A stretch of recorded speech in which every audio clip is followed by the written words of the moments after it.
Tohara kwa wanaume inakubalika kisayansi na kitamaduni.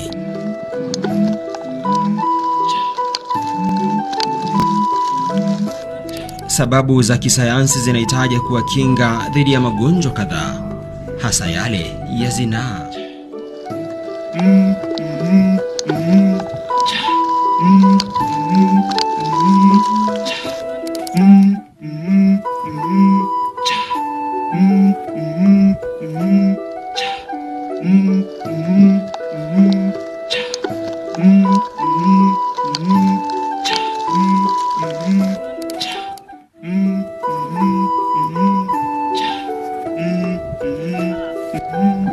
Mazingira rasmi ya utoaji tiba ni salama na yenye mafanikio zaidi.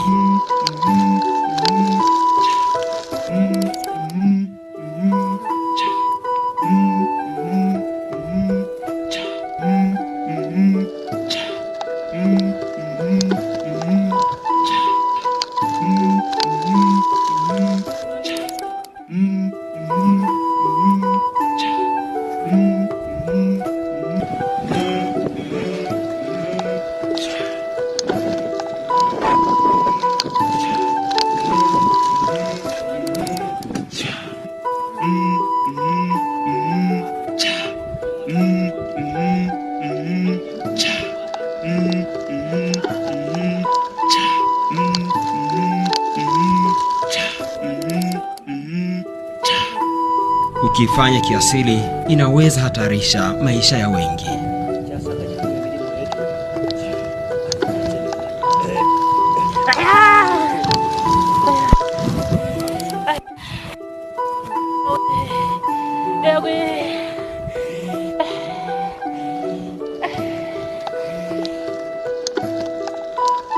Changamka sasa.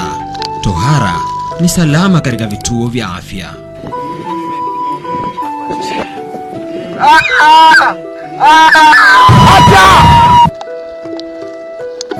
Serikali inapinga tohara za kimila kwa sababu zina madhara yake, kupata maradhi mbalimbali pamoja na changamoto nyingi kwa ujumla. Vifo ili visiongezeke, ndio maana serikali imeandaa zahanati mbalimbali kwa ajili ya kupata matibabu yaliyokamilika na yaliyo salama. Sasa tufanyeje? Mnatakiwa muende kwenye zahanati za kijiji kwa ajili ya kuweza kupata tohara iliyo salama. Sawa, nimekuelewa ndugu yangu. Aluwa hacho ni chasa chigwa chitume anyeduwa njo msigae haiko nyinyi mnusanyia hano chanze bita kusibitali soko ba hano naho no bwana mganga chomwagana ali hakaya siku yeru.